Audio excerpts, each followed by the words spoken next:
Sa sinugdan, gibuhat sa Dios ang kalibutan nga matahom, malinawon, puno sa gugma ug kalipay. Apan tungod sa sala, ang kalibutan ug ang mga nagapuyo niini sa hilabihan na daot. Kini atong makita sa kinaiyahan, sa kahimtang sa mga pamilya, ug maingon man sa moral ug espiritual nga kahimtang sa katawhan. Ang Diyos ba nagbaliwala lang niini? Wala ba siya naluoy sa atong kahimtang? Ang Diyos naluoy kanato igsuon, bisan sa mga pagpangguba sa kaaway, tungod sa gugma ug kaluoy sa Dios. Siya mipatindog sa mga taong reformador sa matag panahon. Ug aniya karon, ang tingog sa reformasyon. Ang tingog sa reformasyon. Ang tingog sa pagpahuli sa mga patukuranan ug mga kalagdaan sa Dios. Kini ang tingog sa reformasyon. Ang programa nga naghatod sa maayong balita sa kaluwasan pinaagi ni Ginoong Hesukristo. Ug karon, ania ang inyong alagad.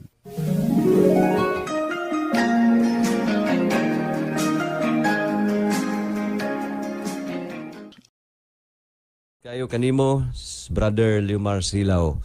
Okay, now, sa dili pa tamo adto sa atong pagtuon mga kaigsuonan, bot na kong timbayaon ang atong mga regular listeners. Nagasunod ka na to, pinagi sa ilahang mga radio monitor, nagapaminaw dinhi sa XFM. Unang-una mga kaigsuonan dinhi sa may Davao City. No, dinhi sa Davao City mga kaigsuonan. Mayang gabi kanimo Mira. Sa Mati ni siya, Mati. No, mayang gabi kanimo kauban sa imuhang panimalay. Mayang gabi maayo gabi pastor Mira ni from Mati City. Then diha pod sa may Agdao, no, sa mga nagasunod, nagamonitor karon sa XFM, maayong gabi usab kaninyo mga higalag mga kaigsunan. Now, okay, so paabot lang mo sa inyohang mga text, no? Diya sa may Davao City, Tagum City, Mati City, sa uban pang mga naabot sa atong programa mga kaigsunan. Good evening, watching live from Iloilo City. Maayong gabi usab, no? Happy viewing sa atong igsuon, Brother Crispin Hico, Doc Crispin Hico. Diya sa may Iloilo. Kumusta atong mga kaigsuonan sa may Iloilo? Nakasunod ka nato karon sa atong live sa Tingog sa Reformasyon. Og God bless to kanatong tanan mga kaigsuonan. So, ang atong text line, balik ko na ako no, sa mga naga-monitor karon sa inyong mga radio. Ang atong text line is 0905-893-5385. 0905-893-5385. Dawaton na to inyong mga mensahe, inyong mga pangutana, inyong mga suhestyon, o inyong mga ikapahat usab dinhi nga mga pagtulunan nga kabahin sa atong gisgutan karong kagabion. Kauban usab sa atong mga live viewers sa Facebook. No, ato ning tampu-tampuhan ang atong programa. Pinagi sa inyohang ikapahat mga kaigsuonan, balikon ko ang atong isgutan karon, no? Mga higala, atong hatagag konklusyon, atong ipadayon niya, hatagag atong konklusyon, ang kabahin sa pagbulag sa kalibutan or separation from the world. Naisgutan na to ang pipila ka mga butang atong biyaan, pipila nga pagkinabuhi, lifestyle, nga dili na nato sundon, kung kita nag-angkon nga katawhan sa Dios or Kristohanon. So, karong kagabion, ato nang ipadayon din atong hatagan og konklusyon mga kaigsuonan. So, sa dili pa nato himuon ang atong pagtuon mga kaigsuonan, sa gihapon pasalamatan nato og pangayuan nato ang Dios sa iyang presensya mga kiguban sa atong programa. Pinaagi sa pag-ampo. Amahan mo nakas mga langit, ninintak naas kagabion, kauban sa mga listeners. Kauban ka namong tanan, nagapadangat kami sa among pagpasalamat o pagdaig kanimo amahan. niining maong kahigayunan nga kami magkauban dinhi sa programa sa Tingog sa Reformasyon alang sa dugang pagsusi, pagtuon sa imong mga pulong nga diin ang among pagpangalagad kanimo mahisibo sa imong kabubuton. Hinaot o Diyos kay ikaw magapanalangin sa mga listeners kung doon naman sila problema, doon naman sila mga suliran sa ilang panglawas. Hinaot ikaw maghatag og kaayuhan pinaagi sa imuhang gugma o kaluoy sa matag usa kanamo. Doon ay problema sa emotional problems, financial problems. Hinaot o Diyos nga ikaw magatabang kanamo. Labi na gyud sa mga nagasalig o nagatuo diha kanimo. O ginaot nga ang kaalam nga langit nun among mabatnan ining kagabion sa among pagtuon o pasayloon mo usab kami amahan sa among mga kalapasan kini among giampo sa ngalan ni Ginoong Hesus. Amen. Ang sanlibutan. Okay, now sa dili pa ta moadto sa atong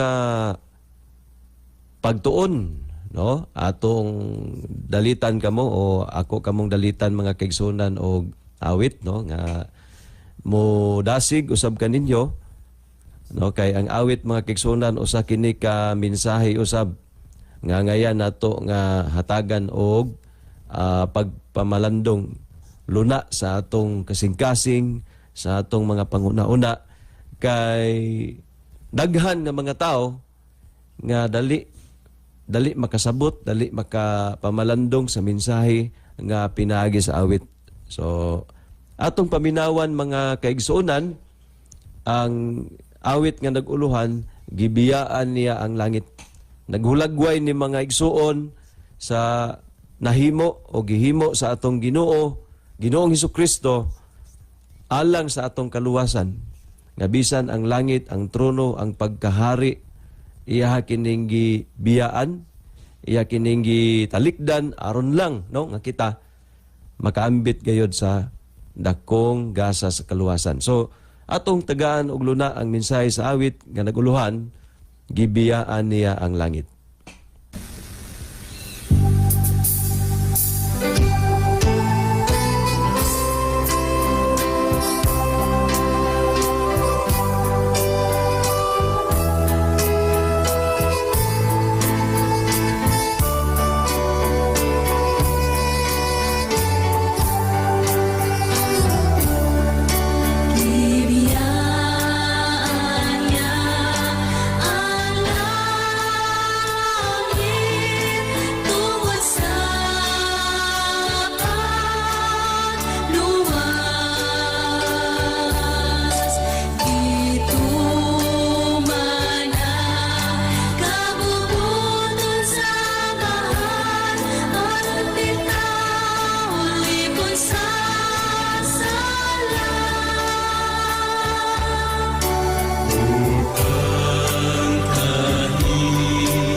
Okay, salamat sa higayon no nga atong na himo ang pagpamalandong sa awit mga kaigsuonan nga naghatag kanatog dakong mensahe nga ang Dios no alang sa kaluwasan sa tao siya himo sa pagpaubos sa kaugalingon. Then ang pagpaubos sa kaugalingon mga kaigsuonan buot usab niya nga ato kini nga masundan no isip kita umalambit sa kaluwasan siya nga tanyag kanato sa kaluwasan nakahimo sa pagpaubos bibiya siya sa langitnon nga kinabuhi langitnon nga pagkinabuhi dito sa langit ug nagkinabuhi dinhi sa yuta nga puno sa kasalanan pero ang iyang pagkinabuhi sama gihapon sa langit non nga pagkinabuhi mga kaigsuonan wala siya madani sa unsa man nga mga abutang unsa man nga mga buluhaton sa kalibutan nga maoy naa sa hunahuna o kasing-kasing sa mga tawhanon nga mga linalang sa Dios. Nagkinabuhi nga matarong Dios non o suno sa kabubuton samahan dinhi niining kalibutan na buot niya kana atong masundan. So, ipadayon na to ang atong topic niining kagabion, kabahin gihapon sa pagbulag sa kalibutan.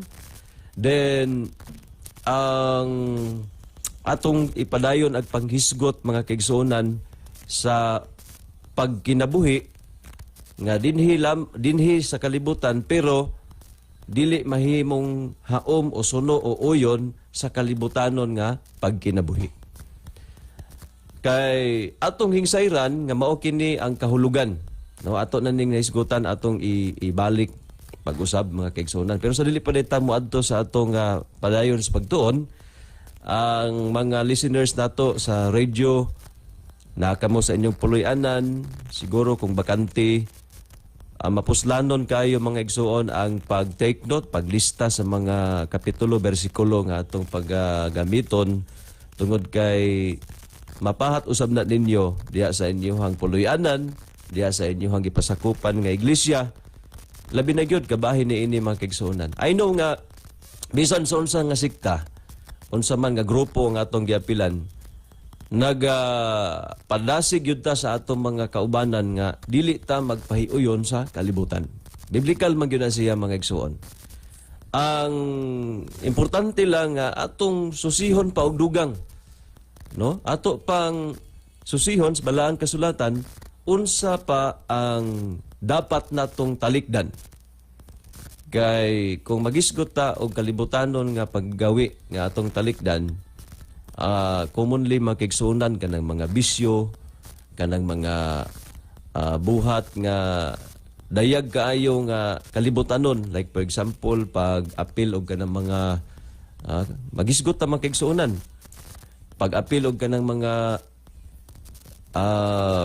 kining for example no dunay mga wa naman na usuron pero ato gyapong ma-consider kay sa uban nga mga lugar naa gyapon kini mga sayaw o disco panahon sa kagabion kung ato gyud na siyang pamalandungan ato gyud na siyang tun-an dili gyud na mahihaom mga kaigsuonan sa Dios nun nga pagkinabuhi no Dios nun nga pagkinabuhi so commonly mao na siya nga mga butang nga kasagaran gitalikdan pero doon na pa di ay sa atong naisgutan sa miaging mga gabi nga wala mahatagi og pagtagad nga kabahin sa kalibutanon nga paggawi pagkinabuhi atong naisgutan ang bahin sa bisti no atong naisgutan atong miaging gabi ang last night ang gabahin sa bisti mga kaigsuonan wala na to matapos busa atong tapuson karon unsay gisulti sa balaang kasulatan sa bisti sa tao nga kinahanglan kini niya mahibal-an kung kini ba iya sa kalibutan o iya sa Dios nun nga pagbisti aron makahimo siya sa pagbulag o pagbiya kung kiniman nga bisti iyas kalibutan. So dapat doon na siya knowledge or kahibalo may tungod niini. So mo ni atong isgutan karon isip pagpadayon sa atong topiko mga kaigsuonan, no. Happy watching sa atong mga igsuon diya sa may Margaa Kiblawan, sa Mendoza family diya sa Mendoza Cornmeal, diya sa may Maragaa. Diya po sa Cebu, no, kang Pastor Nap Di Custo. Happy viewing o good evening sa atong mga viewers sa Facebook o sa atong mga listeners. Just text mga kaigsuonan, tagana itong pagtagad ang inyong mga mensahe sa atong text line 0905-893-5385. Okay. Sa pagpadayon kabahin sa bisti nga atong nahibalaan nga kana usa sa mga bantayanan nato nga mga nag-angkon nga katawhan sa Dios. Basin og atong pagbisti dili mahiuyon sa Dios non nga bisti kundi kanunay nahiuyon sa kalibutanon nga pagbisti. Bot pasabot ang atong pag-atiman, ang atong pamustura sa atong kaugalingon dili kini haom sa atong pag-angkon nga Dios non or Kristohanon. Kini nahimong haom didto sa kalibutanon. Ha? Kay kung kita mga kaigsuonan nga lagad, buot yun nato nga ang atong pagkinabuhi mahimong Dios non o Kristohanon. Dili ingon nga kalibutanon. So, dunay gisgutan mga kaigsuonan, no? Dunay gisgutan sa usa ka magsusulat.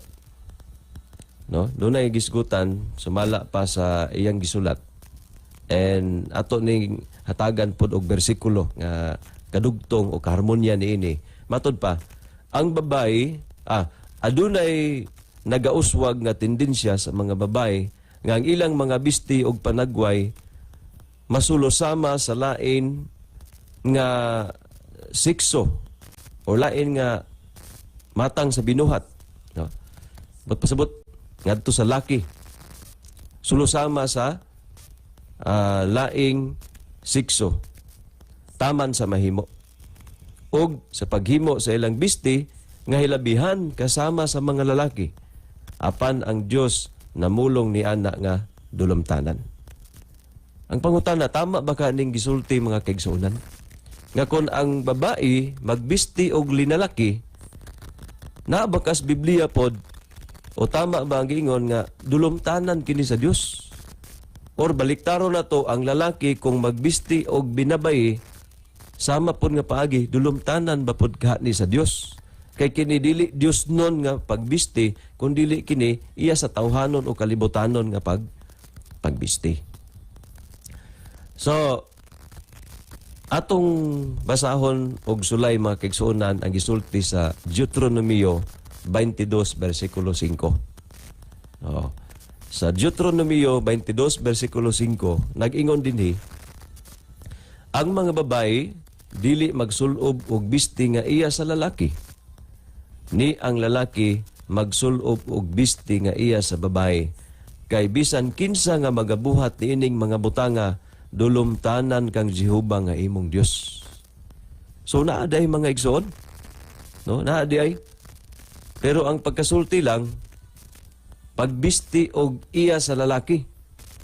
Subot pasabot kung ang tag-iya ng bistiya lalaki, adili pwede sulubon sa babae. Or kung tag-iya nga bisti babae, dili pwede ang usa ka babae dili pwede sulubon sa usa ka lalaki. So kana mga kaigsuonan nabasa nato sa usa lamang ka bersyon sa Biblia nga ang gisgutan didto dili magsulob og bisti nga iya sa lalaki. Kana naa sa Biblia sa 1958 edition. Pero ang usa ka edisyon sa 1973, maayong balita Biblia, mas klaro mga igsuon. No? Mas klaro nga pagkasulti. Nga mahisibo sa gisulti ganiha sa atong gibasa sa usa sa tanyag nga magsusulat nga kadaghanan sa mga babae matud pa nagabisti og hilabihan kasama sa mga lalaki. Sa ato pa bisti nga sama sa mga lalaki. Atong basahon ning edition 1973 sa Maayong Balita Biblia. Nangingon diri, ang babae kinahanglan nga dili magbistig linalaki. Og ang mga lalaki kinahanglan dili magbisti og binabayi kay gikasilagan sa Ginoo ang nga inyong Dios ang mga tawo nga nagabuhat sa ingon. Dinhi mga kaigsuonan nga translation sa Bible unsa man klaro mga kaigsuonan. Kung ato pa gyud basahon sa King James version mas klaro pa gyud dito. Pero kay mga Cebuano man ta, diri lang ta sa Cebuano translation. Nga matud pa dinhi ang babae ang babae kinahanglan nga dili magbistig linalaki. Unsa man mga bisti karon nga linalaki mga kaigsuonan nga ginasulod sa kadaghanang mga babae. Nga matud pa sa atong nabasa sa usa ka sinulat, Testimonies Volume 1 421 gisulat ni mga kaigsuonan sa year 1800 pa. Og unsa ang nakita niya sa umalabot nga panahon sa atong panahon karon nga matud pa kadaghanan magabisti o gilabihan kasama sa mga lalaki. Apan ang Dios namulong ni ana nga dulom tanan. Ngano man mga kaigsuonan nga mahimo mang dili uyon sa kabubuton sa Dios nga ang usa ka babae magbistig linalaki. Or ang usa ka lalaki magbisti usab og binabay. Sa laing termino pangbabay. No? So sibo raman siguro mga kaigsuonan, no? Ang gitawag og pagbistig binabay or pagbistig pangbabay. Binabay pangbabay. Ngano man atong basahon ang gisulti sa usa sa libro mga kaigsuonan nga sinulat ni dinhi sa 1 Timoteo 2 versikulo 9. Matud pa, mauusab ang mga babae managdayan-dayan sa ilang kaugalingon sa bisti nga mahiangay uban ang kaligdong og kabuutan. Sa moday buot mga kaigsuonan, buot sa Ginoo, no? Ipamulong mga kaigsuonan nga ang mga babae kinahanglan managdayan-dayan sa ilang kaugalingon pinaagi sa pagbisti og mahiangay og niya adunay kaligdong og kabuutan. Mao di ay nga ang babae dili magbisti og mga linalaki. Kinahanglan nga ang iyang bisti mahiangay gyud sa iyang pagkababae. Kang sibo gyud sa pangbabae gyud nga bisti. Unsa man ron nga bisti nga panglalaki og pangbabae. So kung atong susihon, atong i-research mga kaigsuonan, ang bisti nga iya sa babae, mao gyud ang bistida. Palda. Mao na nga mga bisti. Ang iya sa lalaki, mao nang mga t-shirt, mga fit nga mga t-shirt o mga pantalon nga mga either fit or luag nga pantalon mga kaigsuonan. Mao gyud nay bisti nga panglalaki.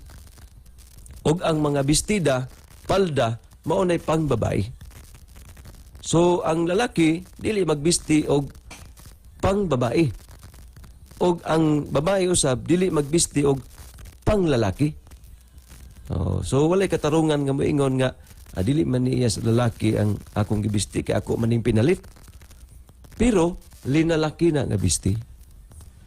So kung dirita sa espiritual nga bahin sa kinabuhi nato mga kaigsuonan, dako kay ni siya og kahimuan sa atong pagdaig sa Ginoo. Kay buot sa Dios mga kaigsuonan nga dunay distinction nga klaro sa babae og lalaki. Tanawa ra gud ang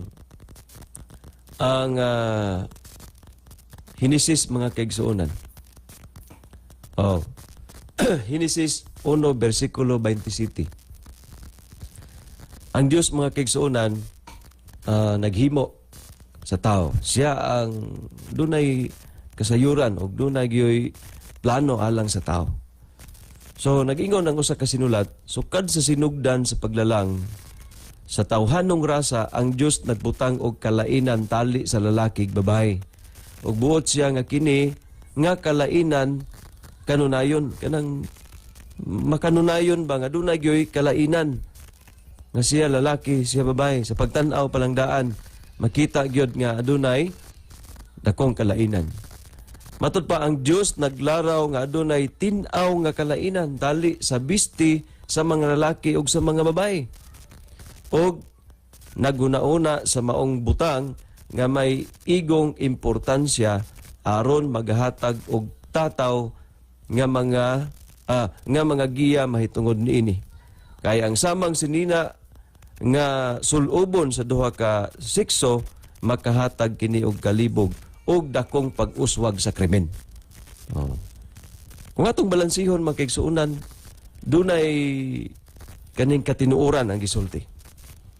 Unsa hinungdan nga nag-uswag mga kaigsuonan ang krimen karon sa kalibutan tungod mga kaigsuonan sa pagbisti nga iya naunta na sa lalaki nga bisti pero gisulob sa mga babae.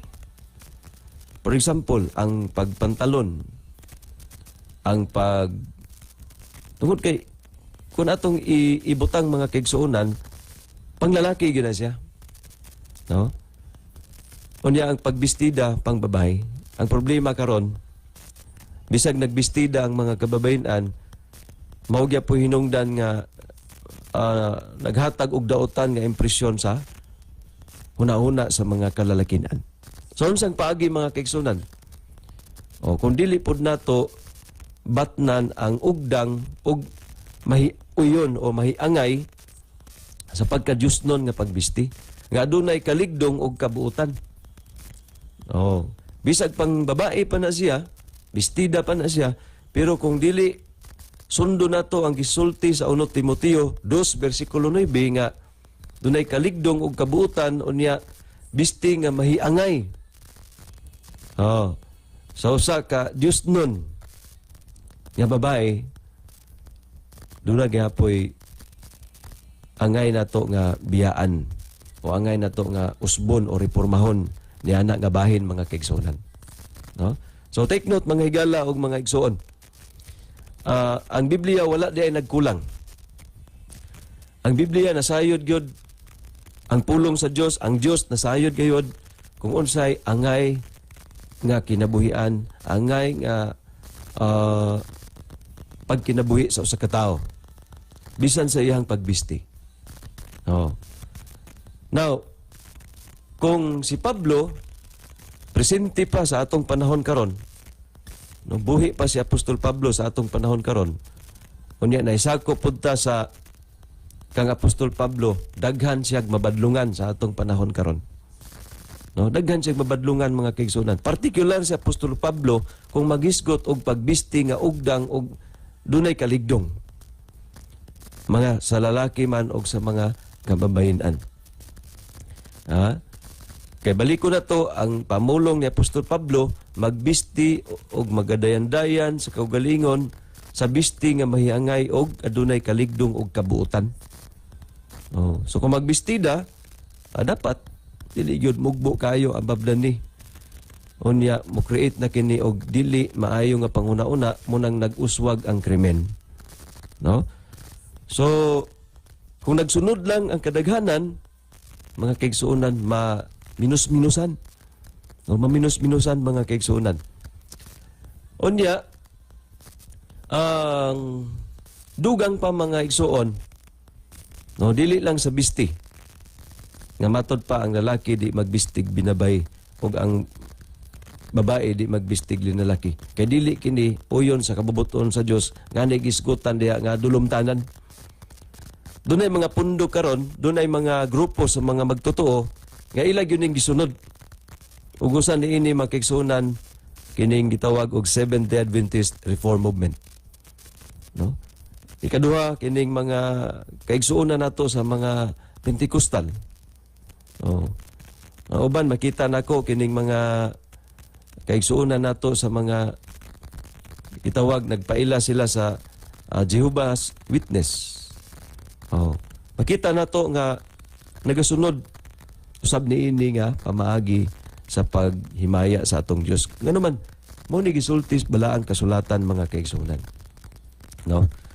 Nga doon na gyoy kalainan ingon nga kita pinasahi linain nga katawhan sa Dios. Labi na kung anto ang kunon makigsunan nga Dios nun.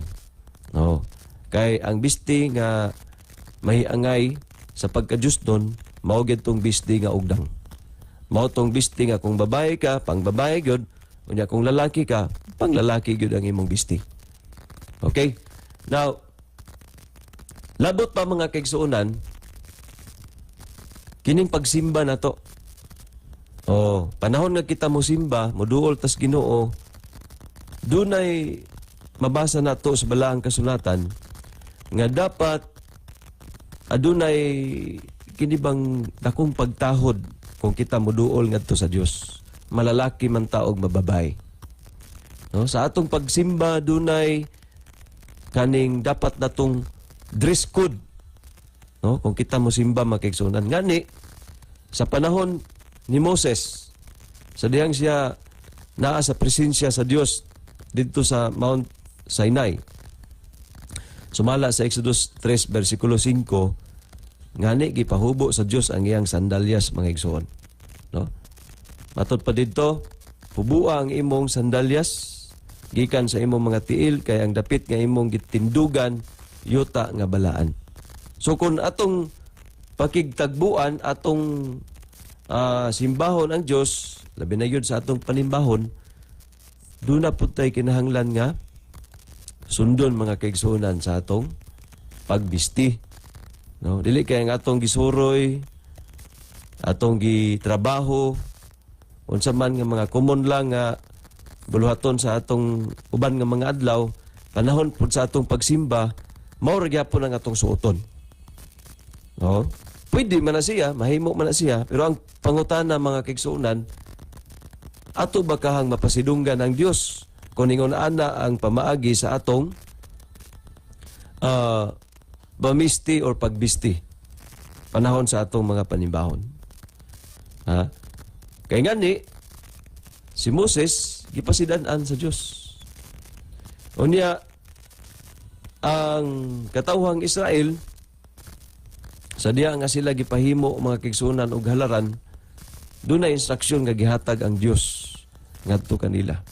Sumala sa Exodus 20 versikulo 26 nagingon, og buhatan mo sila og mga sapaw nga linos pagtabon sa ilang pagkahubo, og bagatabon sukad sa mga hawak hangtod sa mga paa. Og igasulob kini kang Aaron sa iyang mga anak nga lalaki kon sa iyang mga anak kun sila musulod sa balong-balong nga pagatiguman. Subot pasabot do sa unang panahon katawang Israel, doon na instruksyon ang Dios nga sa dihang siya makigtagbo, moatubang ngadto sa Dios sa ilang mga balay tigumanan, doon na gyoy pinasahi or kalainan sa pagbisti sa ordinaryo lamang nga mga gawi or mga pagbuhat sa uban nga mga adlaw o sa uban nga mga baluhaton. Now, sa dugang pa mga higala mga igsuon, ang Dios wala lang naghatag og giya, no, alang sa iyang katawhan sa bisti lang. No, wala siya naghatag og giya sa bisti lamang. Bisan ngani sa mga buhok mga kaigsuonan, sa mga lalaki ug babae. No? Bisan diay sa buhok. O bisan sa buhok mga igsuon. Ang buhok sa lalaki, no, doon na po'y instruksyon ang Dios aron siya matawag nga haom sa Ginoo o sa Dios nun nga pag-atiman sa kaugalingon. Unsay gisulti sa Ezekiel 44 versikulo 20. Kabahin sa buhok sa lalaki mga igsoon. Nagingon dinhi, dili nila kiskisan ang ilang mga ulo, ni pataason pag-ayo ang ilang mga buhok, ila lamang kining pagatupihan. Sumuni ang instruksyon sa Dios, igala o igsoon. Kabahin usab sa buhok sa mga lalaki. No? Nga dili day angayan sa usa ka lalaki, dili mahimong ligdong o haom sa pagka-Dios nun o mahimong gisgutan sa 1 Timoteo nga ugdang kung ang usa ka lalaki magpatag-as pag-ayo sa iyang buhok. No? Dili na sa Kristohanon, dili na sa Diyos nun tanawon. No? Ang kabubuton sa Diyos, nag-ingon, patason, dili niya patason pag-ayo, kung dili tupihan lamang. Nganong gisgutan nga dili patason pag-ayo, kay patason sa mga kaigsunan, pero dili lang yun taas, kaayo. Ha? Sama sa mga buhok nga dapat buhok sa mga kababayenan. Okay. Now, dunay sukod sa buhok mga kaigsuonan nga matawag siya nga pangbabae na gyud siya nga buhok. Ug doon na po'y panglalaki. Sumala sa atong naandan karon. Kay kun ang usa ka lalaki nga mapatag-as og buhok, kung magtalikod siya, maalaan siya og babae. Ang usap pud ka babae, kung magpamugbo pud kay sa buhok, maalaan pud siya og lalaki. Dilibot ang Dios nga ingon ana ang mahitabo. Bot niya nga adunay clear distinction. Labi na gyud sa nag-angkon nga Kristohanon o Dios non og kalibotanon. So balikon na to, dili pud ay pwede nga kiskisan ang buhok, ang ulo sa mga kalalakinan. Kanang pasinawon gyud mga kaigsuonan. Napunas Biblia di ay dili nila kiskisan ang ilang mga ulo. Ni patason pag-ayo ang ilang mga buhok, ila lamang kining patupihan. So doon naging pagtupi. Tupihan. So diri pud ta mga kaigsuonan sa 1 Corinto 11 bersikulo 14. Unsa po'y gisulti sa bagong tugon kabahin sa mga lalaki? Dili ba ang kinaiya mauman ang nagatudlo kaninyo nga makauulaw sa lalaki ang pagpatag-as sa iyang buhok? Another point mga kaigsuonan kabahin sa pagpatag-as og buhok alang sa mga kalalakinan. Nga matod pa, makauulaw sa usa ka lalaki nga magpataas sa iyang buhok. 1 Corinto 11 bersikulo 14. Unsa himuon? Tupihan day mga igsoon. Dili pod nga kiskisan ang ulo. Dili pod kiskisan ang ulo, pero kung doon ay mga rason nganong nakiskisan ang ulo tungod kay doon ay mga health reason mga kaigsuonan, dili po na mahimong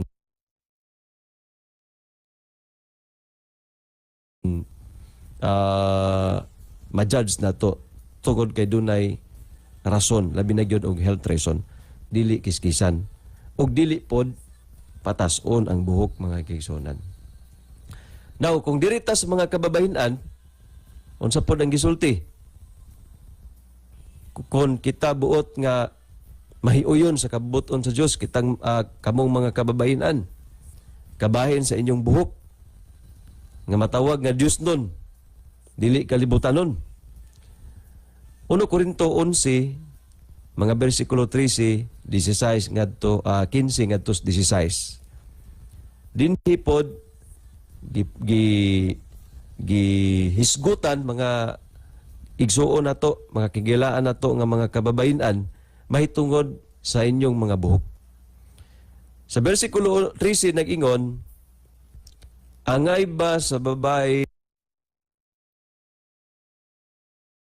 ang pag-ampo ngadto sa Dios nga dili magpandong sa iyang ulo?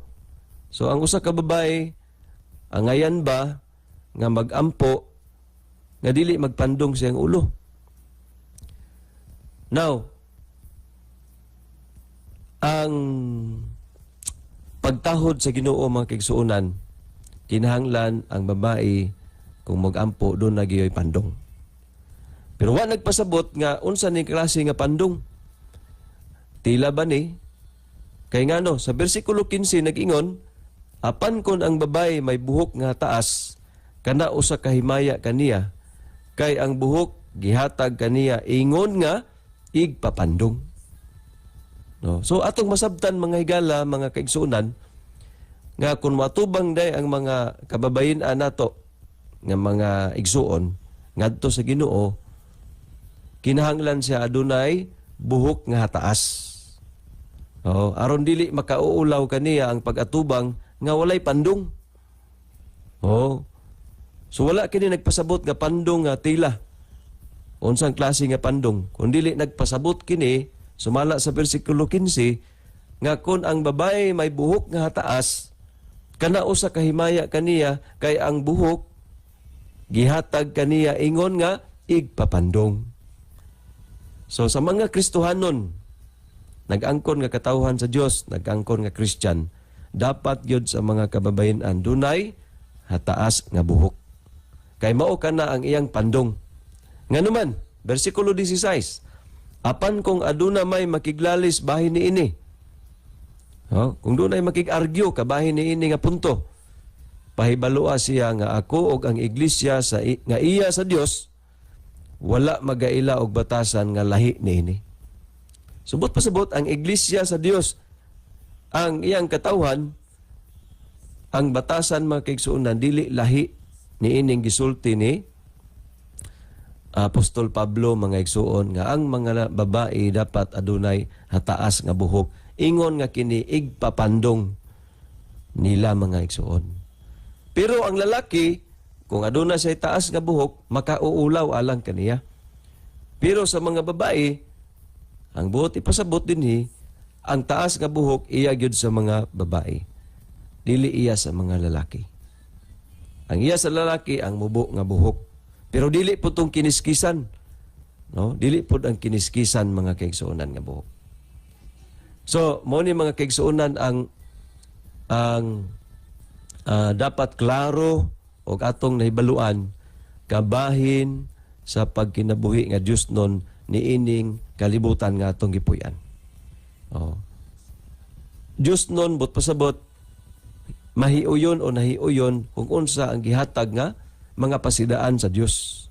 Unsa ang mga gihatag nga latid sa Dios sa pagginawi sa mga kababayen-an ug mga kalalakin-an aron sila magkinabuhi nga haom sa pagka-Dios nun. Mahiangay sa pagka-Dios nun. Dili mahimong haom o mahiangay sa pagka-kalibutanon. Kay buot lagi ang Dios nga kita mubiya sa kalibutan. No? Bumulag kamo, gumula kamo katawhan ko. Muna'y buot sa Ginoo nga atong mahimo mga kaigsuonan. No? Dili kita ambit sa kalibutan or pakig-abyan, pakighigala. Sabot kung unsa ang uso nga kalibutanon, unsa ang mga buhat nga kalibutanon, paggawi nga kalibutanon, mao'y atong kinabuhian. Dili buot ang Dios nga ingon ana ang atong pagkinabuhi kung kita mga nag-angkon nga katawhan sa Ginoo. Kay kung nag-angkon ta nga katawhan sa Dios, apan nagpabilin ta diha sa kalibutanon nga mga gawi o pagbuhat, mga kaigsuonan, ang Dios dili mo ila nato nga iyang katawhan. Nganuman, ang sugo niya sa 2 Korinto 6:17-18, manggula kamo, talniwala kanila. Managpamulag kamo, nagaingon ang Ginoo, og dili kamo manghilabot sa mahugaw, og pagadawaton ko kamo. Og ako mahimong amahan ninyo, og kamo mahimong anak nako, lalaki og babae, nagaingon ang Ginoo ang makagagahom. So dunay kondisyon mga kaigsuonan nga kita ilhon nga katawhan sa Dios. Busa kining atong gitun-an karon, inaot nga ato kining mapamalandong, wa na sabtay oras, napupos na nga atong oras mga kaigsuonan. Sa ngalan sa Seventh Adventist Reform Movement, ang atong text line, atong ibilin kaninyo, sa di pat at temporaryong managbulag, 0905-893-5385. 0905-893-5385. Magampot ang mga igala alang sa atong temporaryong panagbulag. Amahan na mo nakas mga langit nining takna Ginoo, among gipasalamatan ang higayon nga among nagamit sa pagtuon sa imong mga pulong. Hinaot nga kadto magapabilin sa among una-una, mahimong giya sa among pagpangalagad nga mahilikay kami sa kalibutanong mga butang, kalibutanong mga buhat, kalibutanong paggawi nga dili mahiuyon sa Dios nun o langit nun nga mga gawi. Hinaot o Diyos nga ikaw magatabang ka namo, magapasaylo usab sa among mga sala, o magapanalangin ka namong tanan. Kini among giampo sa pangalan ni Ginoong Hesus. Amen. Daghang salamat. Higala igsuon sa inyong pagpaminaw ang Dios magapanalangin kanatong tanan.